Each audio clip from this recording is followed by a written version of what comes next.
Jalen Brunson has been one of the most disrespected players in the league as of late. The 6'2 guard has been one of the most electrifying players to watch in the NBA, and despite his superb play, I feel like not a lot of people are giving him the respect that he deserves, especially what he's done throughout the last 2 seasons. His play so far this year, add to last season and the year before that, Jalen Brunson should be in the discussion among the top 15 players in the league, and in this video, I'm finna break down why he deserves more respect.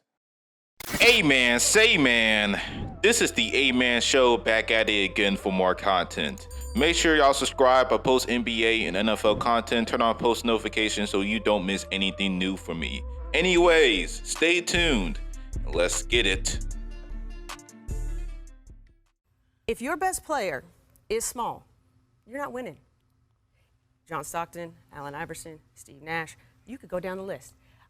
Steph Curry is the only but he's not that small. The reason why I show y'all this clip is to show you how much disrespect Jalen Brunson is getting from the media, and I can't believe that a respected coach like Becky Hammon will say something so fucking stupid, so dumb, that people like Kendrick Perkins is looking at this lady like she's crazy. And as she should. That was a stupid fucking take. But I want to take what Kendrick Perkins said and push it even further. Jalen Brunson has proven that he is a borderline superstar in the NBA, and his play should cement this status. Coming in the 2018 draft, the man was a second-round draft pick, and in his first 3 seasons in the league, the guy was one of the better bench players in the league. Hell, in 21, the man was snubbed of being a 6-man finalist. But let's be honest, nobody expected much from him and was simply a role player.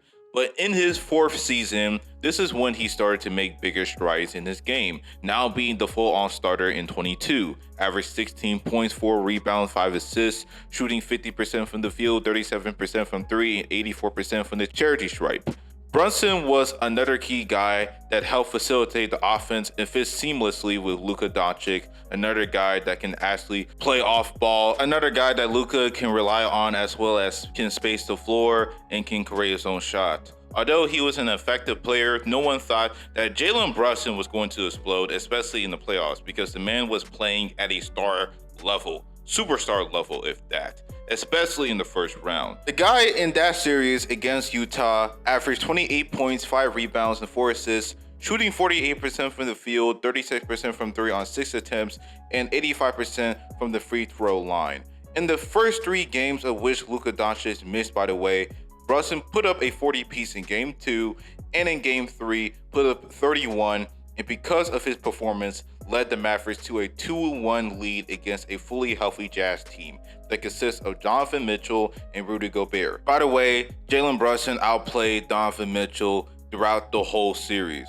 Although he slowed down in the later rounds, the guy still averaged 18 points on solid shooting splits while bringing that intensity on the defensive side of the ball. With a solid regular season coupled with a great playoff run in his standards, the Knicks went ahead and signed this man on a 5-year, $100 million deal. Back then, people really questioned this move, including me. We thought he was overpaid, he doesn't deserve this contract, he's not that big of an addition. With this big-ass contract comes with huge expectations, and Jalen Brunson not only met expectations, but superseded them. The guy was averaging 24 points, 4 rebounds, 6 assists, shooting 49% from the field, 42% from 3 on 5 attempts, and 83% from the charity stripe. The man managed to increase his scoring numbers while maintaining his efficiency, and also the guy has grown more as a playmaker for this team and creating so many opportunities for his teammates. He's also grown more as a crafty player, and he's an underrated defensive guy. He may not be an elite defensive player, but the guy is by no means a slouch defensively. Despite averaging these numbers, the guy was nowhere to be found in an all-star team and even an all-NBA team. His performance in the regular season is much deserving for all these accolades, and in the playoffs it gets better because in the first round against the Cavs, the man averaged 24 points per game, 4 rebounds, 5 assists, shooting 44% from the field. Although he didn't shoot well from 3, but the guy outplayed the likes of Donovan Mitchell once again as the first option for the Knicks, and in the second round against the red-hot Miami Heat, he was even better, averaging 31 points, 6 rebounds, 6 assists, 50% from the field, 35% from 3, 89% from the charity stripe.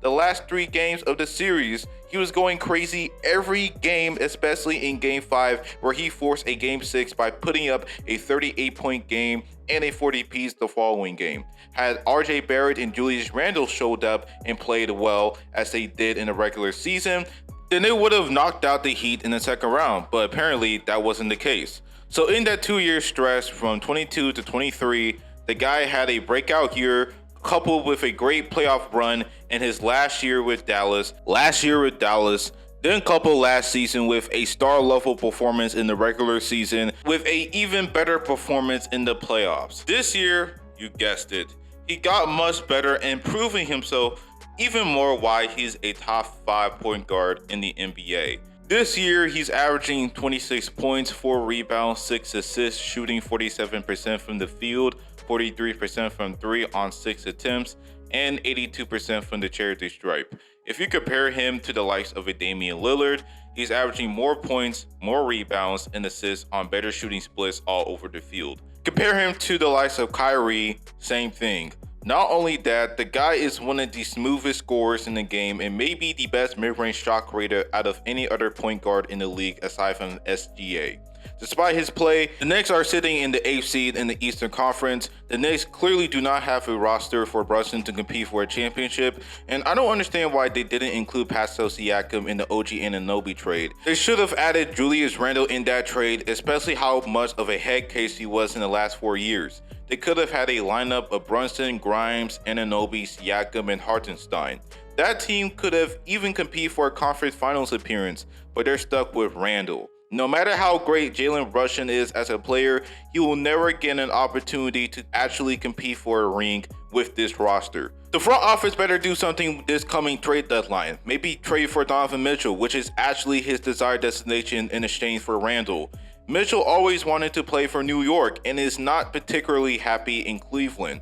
So I do see that happening before the trade deadline. Even if it happens, the Knicks will be at best a second round exit, maybe a conference finals contender. There's still a need for upgrades in the roster, especially in the center position, add a little bit more depth in the wing position, and maybe another playmaking guard that can facilitate the offense for the second unit. That's later in the future. But going back to Jalen Brunson, the man should be in the discussion amongst the top 3 players at his position. Sure, you can put Tyrese Halliburton in the discussion, but the guy hasn't proven himself in the playoffs because he hasn't yet made the playoffs. Damian Lillard, who's always regarded as a top 3 player at his position and still is, but so far this year he hasn't looked himself as of late. Ja Morant just came out from suspension, but before then, he was definitely in discussion among the 3 best players at his position. The only guys that you can comfortably put over Jalen Brunson is Curry, Doncic, Lillard, and Morant.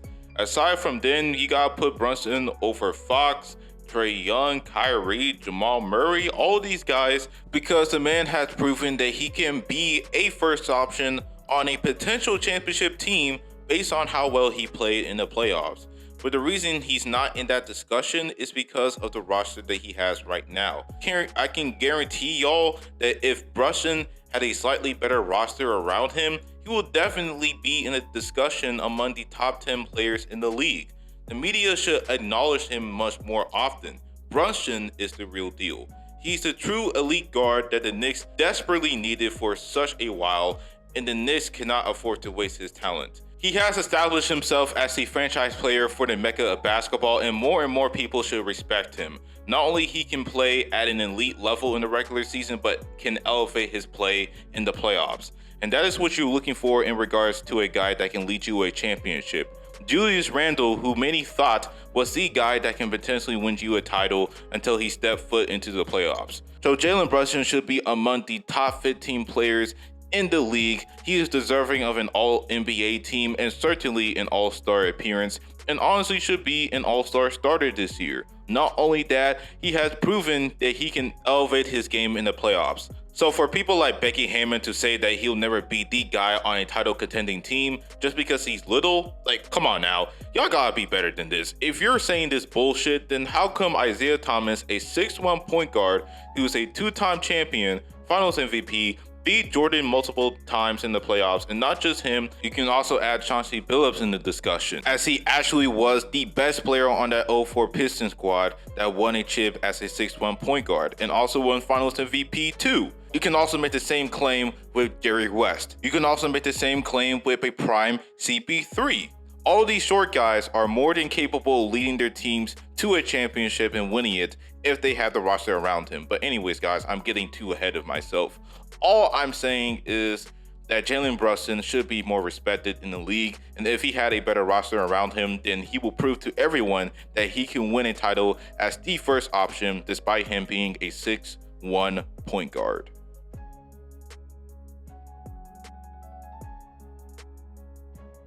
That's the vid. Let me know in the comment section below if Jalen Brunson should be in the discussion among the tier of a Booker, Ja, and Trey. Let me know in the comment section below, and make sure y'all subscribe for more NBA and NFL content. Road to 1000K subs. Turn on post notifications, and that is all. Stay litty. This is the A-Man Show. Sign out.